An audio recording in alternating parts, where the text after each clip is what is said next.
In pain? You're gonna feel some cramping, sweetie.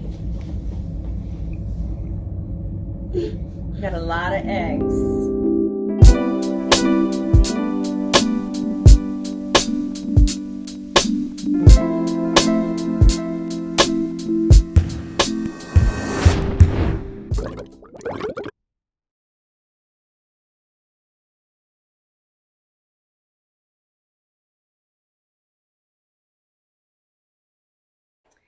What's up, good people?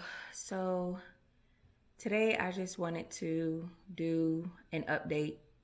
I know you all have been waiting to hear from us regarding what happened in our IVF cycle. The last time I was on, I had an update from I think it was the stimming. I'm not sure what day I was on, but it definitely was a stimming update. And so at that time, I still hadn't made any progress. So the doctor increased my gonal F from 30, I think it was 35 or 34.5 IUs to 75 IUs, and I stayed the same on the Menopur. That Friday on May 10th, we lost our cousin who was very near and dear to our hearts. I also had a doctor's appointment that morning, and it was a very hard situation, having to be there at the hospital with family and friends while that was going on with him, and having to go right around the corner to my doctor's office to check and see if we've made any progress. So it was a very, very, very, very tough time. Ultimately, he did pass away. That day, we were at the hospital, and we did not want to leave his side, not knowing what was going to happen. But we just decided we'll just run around the corner real quick to do my appointment, and then we'll come back to the hospital where he was. And so that's exactly what we did. And of course, when I got to the appointment, I still hadn't made any progress at all. So my doctor, she decided to cancel the cycle altogether. And she instructed us to just use this time to spend with family and focus on us and our well-being, and then we'll just start a fresh cycle soon after. So that is what we did. It was bitter sweet, because with the stress that we were experiencing at the time from the loss of our cousin, it probably wouldn't have made for a good IVF cycle anyway. So we canceled that one. I took about a month off to kind of recuperate, spend some time with family, and really try to get myself together mentally, physically, emotionally, to make sure that I was prepared for the IVF journey once again.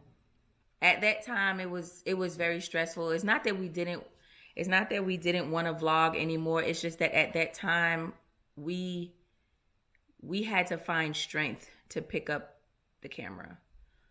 It was just a very hard time for us. And so we literally didn't pick the camera up again until retrieval day. I did go ahead and call the clinic after about a month's time.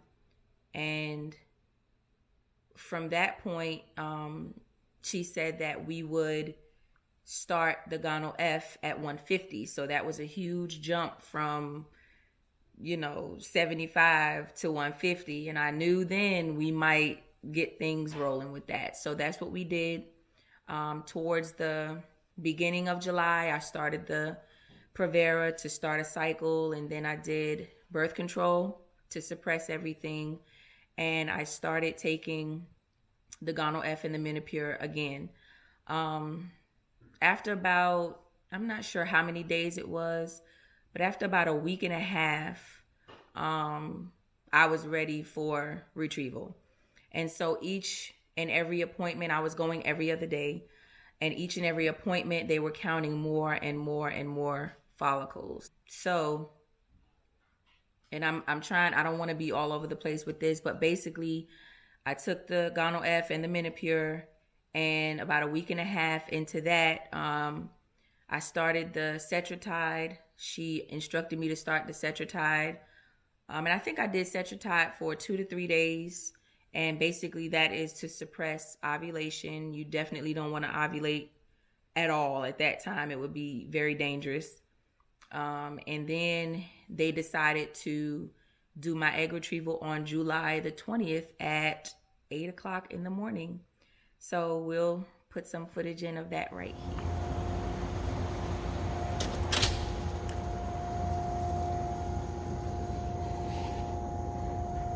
You're the only car in the line.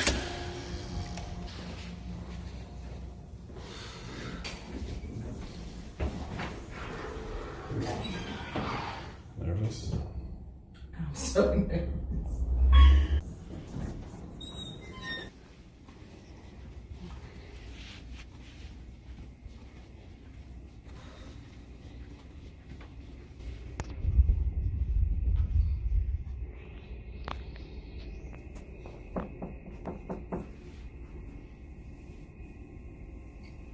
She didn't tell me which door to come to, but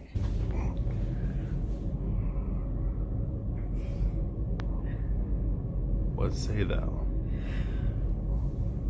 Oh my God, I forgot my ID in the car. So, gentlemen, if y'all going through this process, take your ID. They need my ID before I can give a sample. So now I gotta go. I gotta go back to the car, and I went to the wrong level, and it's like 7:30. It's 7:38. They have to do the procedure like right at 8. I'm at the wrong level again. Didn't even pay attention to what parking level parked on. So make sure you have your ID. So that was quite an experience. And after the completion of the egg retrieval, I did experience some pain.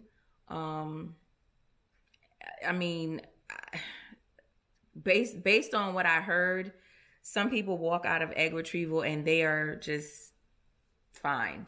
But for me, I was in a lot of pain. In pain? You're gonna feel some cramping, sweetie. You got a lot of eggs.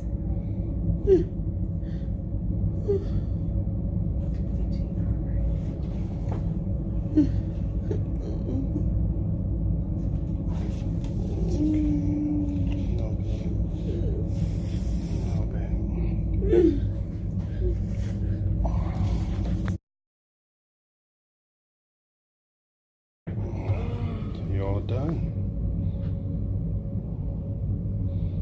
So how do you feel about 27 eggs?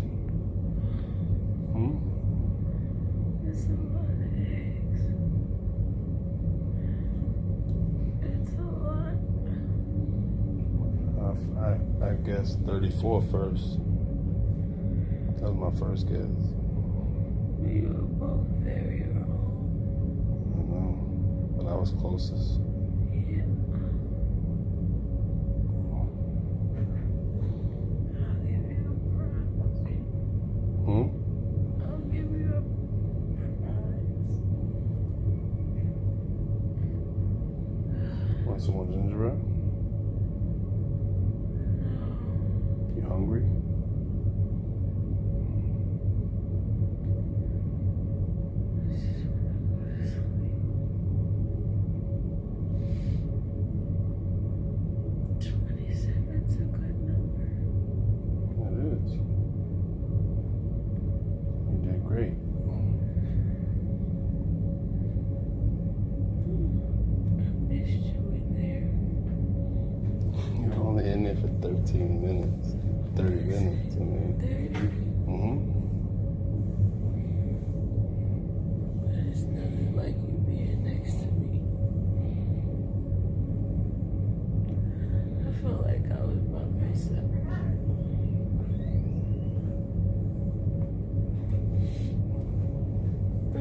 okay? Yeah. Okay. I just want you to be okay. Okay. I'm okay.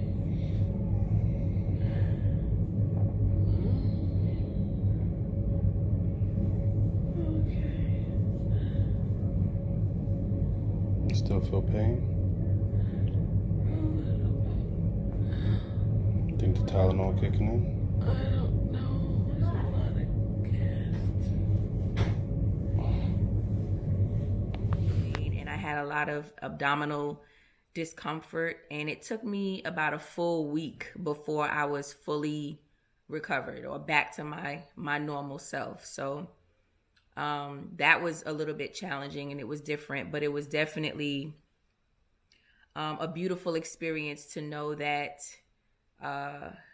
we had eggs that were retrieved. And so the numbers were 27 eggs retrieved, 17 were mature, 15 fertilized, and 14 of those eggs made it to day 5 blastocyst. You guys stay tuned. We will definitely have more footage coming for you. Thank you so much to any of our new subscribers for subscribing to our channel. And those of you who have been with us from the beginning, thank you for sticking with us. We got some great videos coming up for you.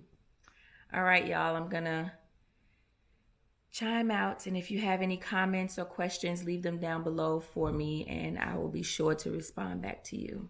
All right, good people. Thanks again for watching. Good night.